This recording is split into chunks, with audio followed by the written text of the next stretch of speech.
And every other day, I take a short helicopter ride to Heston Blumenthal's restaurant. Last night, I ate a chocolate radio that still worked in my stomach and a flat chicken that was actually a glass of water. Even the menu was edible. They said it wasn't, but I ate it. Sounds like you're living the life of Riley. Well, I actually knew Riley. And yes, there are similarities.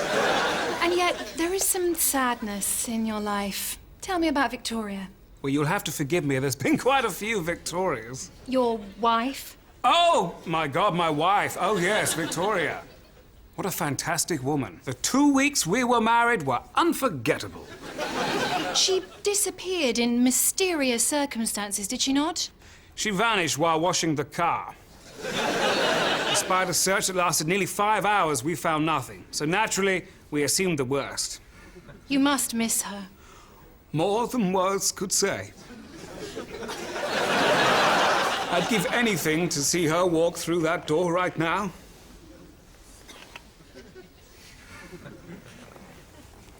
Hey, why are you taking your clothes off?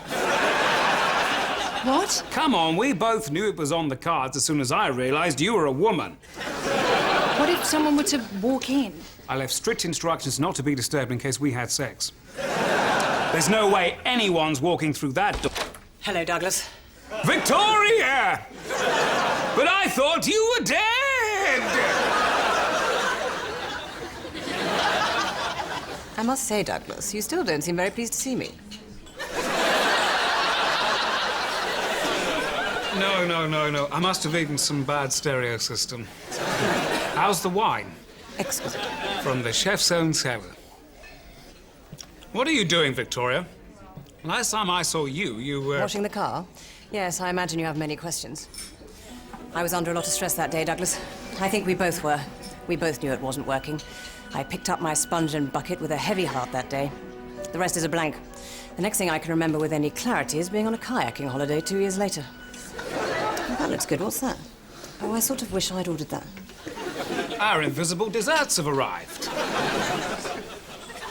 I know we weren't happy for that second week of our marriage, Douglas, but what do you say to giving us another chance, as a couple? I don't know. I don't think we can just pick up from where we left off. No, Victoria, I'm sorry. It's over.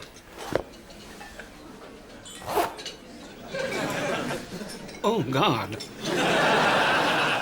I forgot you could do that. Maybe we should give it another go. Well,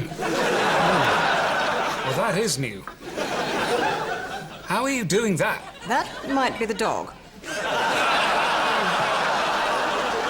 Heston, I'd like to introduce you to my wife.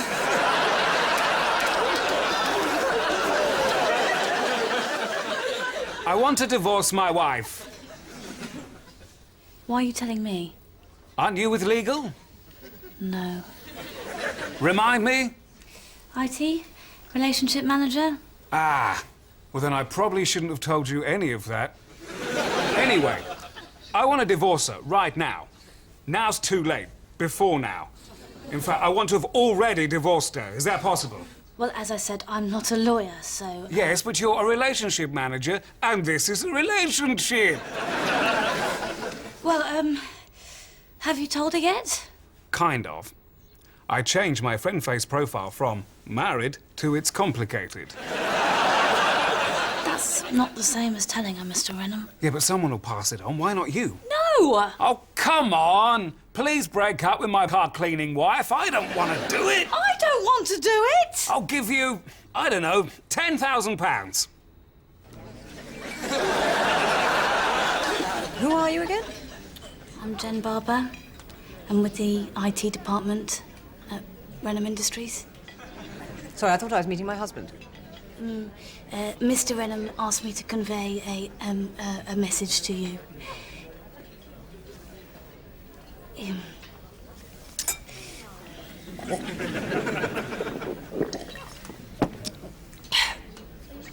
Mrs. Reynholm, how long have you and Mr. Reynholm known each other? About 10 years. 10 years, 10 wonderful years. Who are you? Mrs. Reynholm, can I call you Victoria? No. Mrs. Reynholm, sometimes there is a day And then there is a night. Sometimes there is a morn. And then there is an eve. Flowers grow, trees are cut down, babies are born, but, lawyers exist. What are you trying to say? Oh, I can't do it. I just can't. Let me guess. My husband wants to leave me, and he paid you a large amount of money so that you would spare him the embarrassment of facing me. Yes, but I'm not going to take the money. I feel sick. Well, of course you do. You're a normal person. You're not upset? No, because I'm not a normal person. You see, what you're trying to do here but can't. If the tables were turned, I wouldn't find it difficult at all. In fact, it's how I met his first wife. Oh, I didn't know these were edible too. They're not.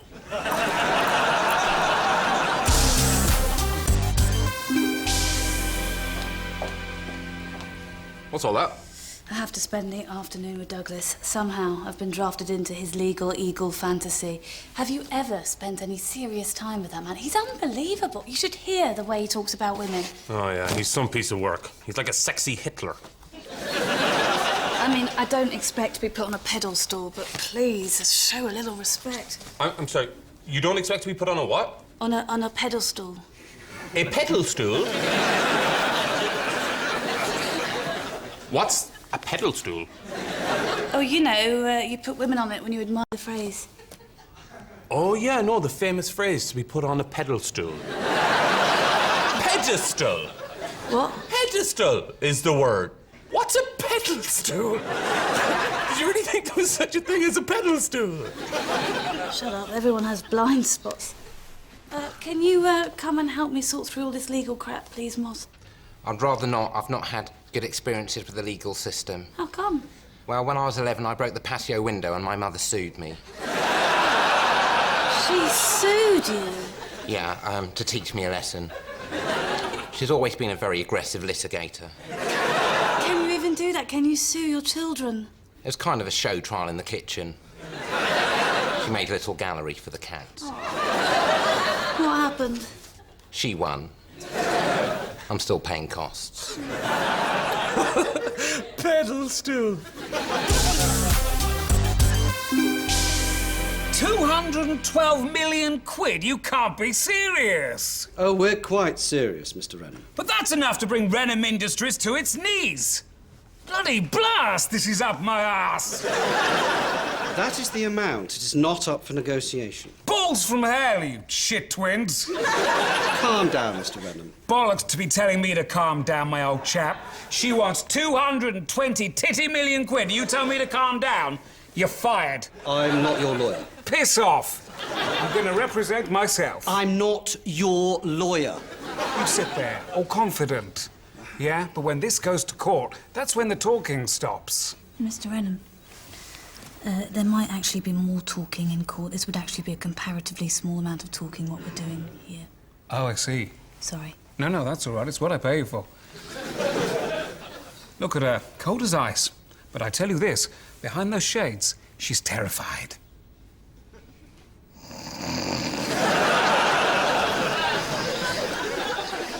One thing you should know about me, Jen, when I put my mind to something, it gets done. Representing myself is the kind of challenge I relish. Well, you'll have to do a lot of preparation. Bring it on.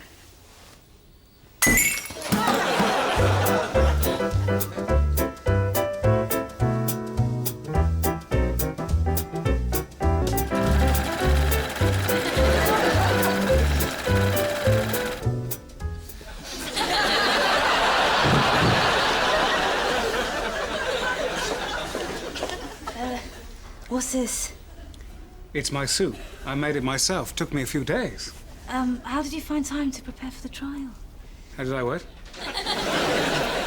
Mrs. Reynholm, you say that in the short time you were married, you became indispensable to Mr. Reynholm. In what way were you indispensable? I had to brush his teeth. Really? Yes. Well, that's not an expression. No. You got the brush, you applied toothpaste to it, you moved it into his mouth, and moved your hand up and down. Well, if I didn't do it, he wouldn't do it. Make a note, brush teeth. Now, you're asking for quite a large amount. I think it is an appropriate amount. Bollocks. Mr. Reynholm, Yes, Your Honour. I would ask you to refrain from using that kind of language in my courtroom. And which word in particular do you object to, Your Honour? You only said one. Could you read it back? Bollocks. Don't read it back. Why do you say it is an appropriate amount? Mr. Reynholm caused me great distress. I feel I'm entitled to some restitution. Besides, it's not as if he ever put the money to good use, as the film proves. Your Honour, may I present the central exhibit to our case? It is, I'm afraid, a sex tape. A sex tape? Which one?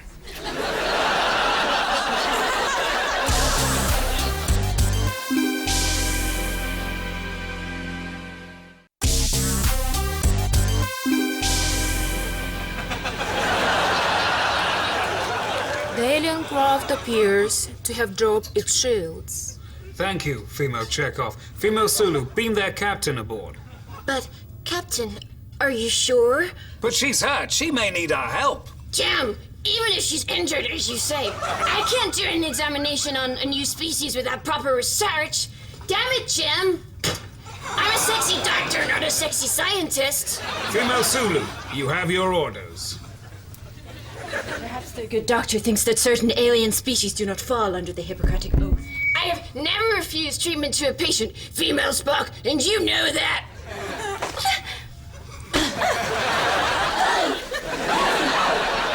I think we've seen enough. Your Honour, I object.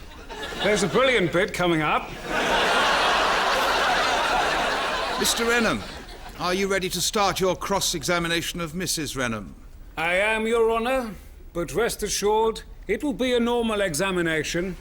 I am not in any way cross. You are Victoria Reynholm, are you not? Mr. Reynholm, we have already established that. Might I suggest you try less to do an impression of a lawyer you once saw on the television and make your case as simply as you possibly can? Wise words, my learned lud. Victoria, you've spoken about the real me.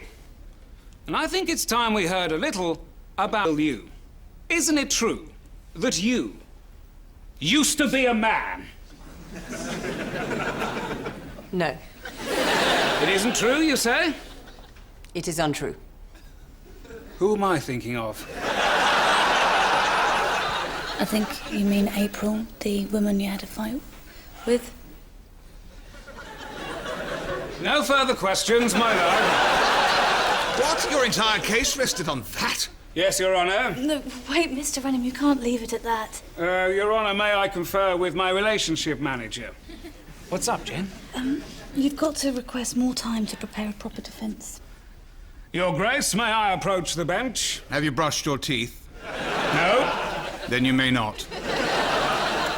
Your Grace, I need to prepare a proper defence. The one I just did there was rubbish. Yes, he's some piece of work. And we're all very happy at Reynholm Industries. Are you telling the truth? Yes. Then why are you so ill at ease? Well, if you must know, I was in a court myself recently. This very courtroom, in fact, where I gave testimony against a former soldier who...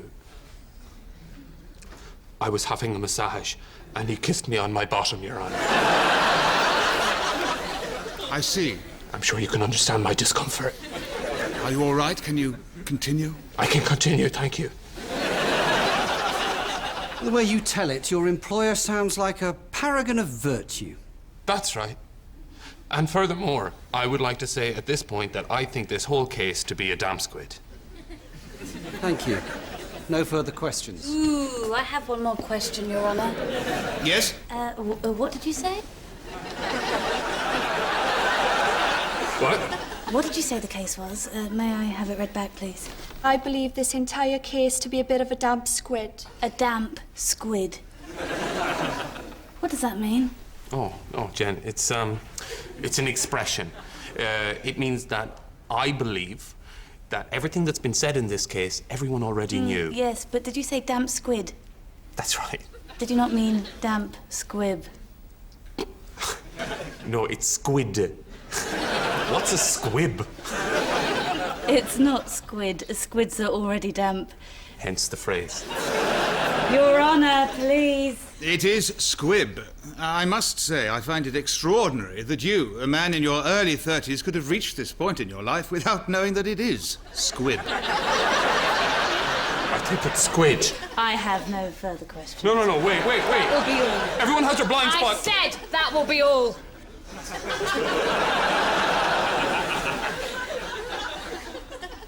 Your name is Morris Moss, is it not?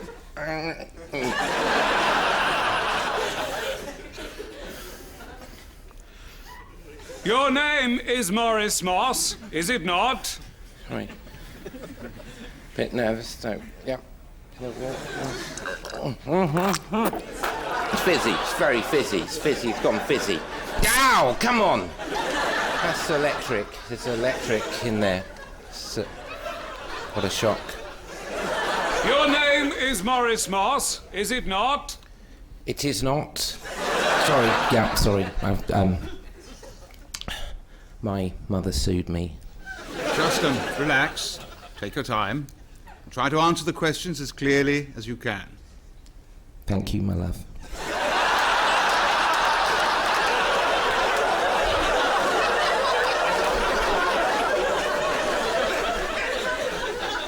Your name is Morris Moss, is it not? Sorry. It's a chance faulty.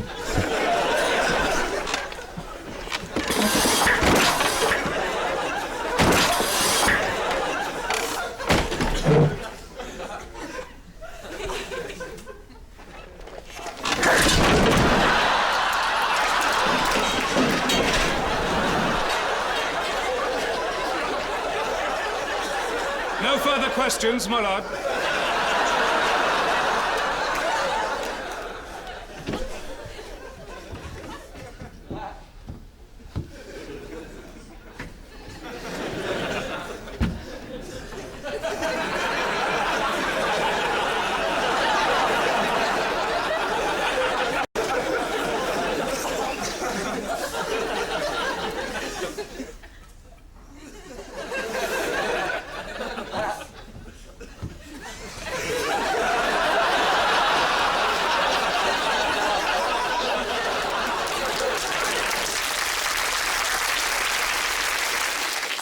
Don't you have anything? She's going to take you to the cleaners, Mr. Reynholm. Yep, I suppose she will.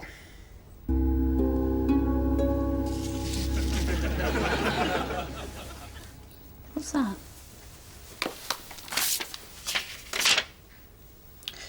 Oh, God. I think I may have found our miracle. Can you state your full name, please? Richmond Felicity Avenel.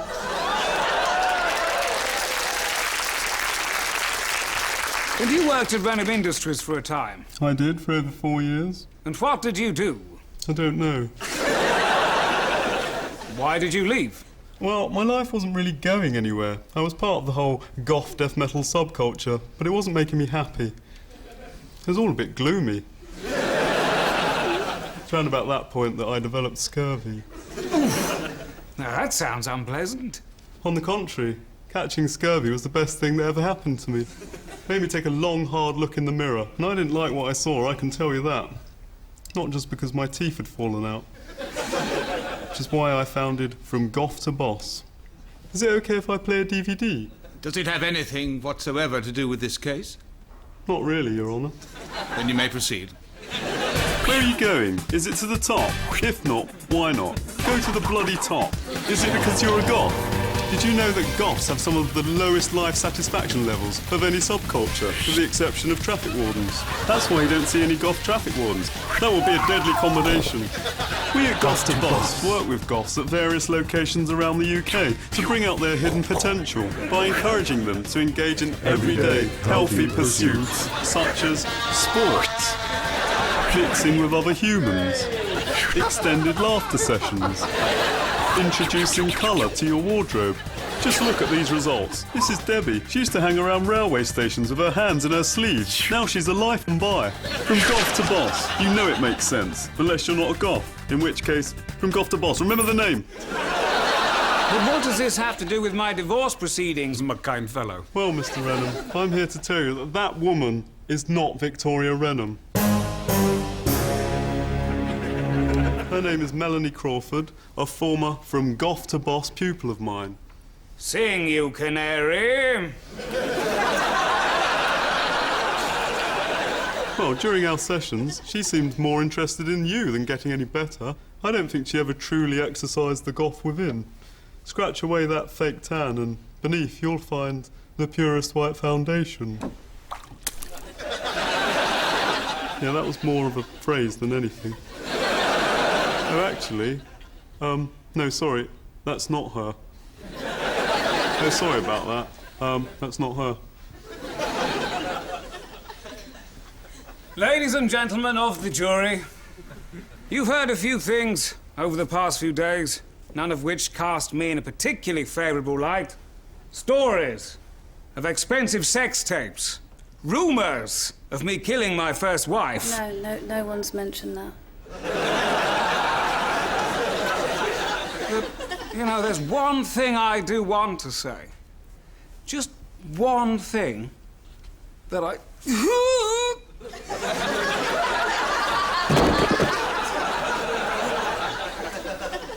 Mr. Reynholm. Mr. Reynholm, please. Mr. Reynholm, this really is the most pathetic display I think I've ever seen. May I say something, Your Honour? Why not? Lying here, pretending to have a heart attack. You see a desperate man. Not pretending. A man who has exhausted all of his time, all of his resources on an expensive trial that has resulted in humiliation. But think not of him. Think of the employees of Reynholm Industries. Think of the man who was sued by his mother, the simpleton who thought the phrase damp squid was correct. These are the people I want you to consider when making judgment. For Reynholm is not just the name of this ridiculous man who keeps opening his eyes whenever he thinks no one's looking. Reynholm is the name of the family his employees have found in each other. We are all Reynholms. Hurt him, and you hurt... Oh, all right then, we'll take 70 million. Hooray! Getting off.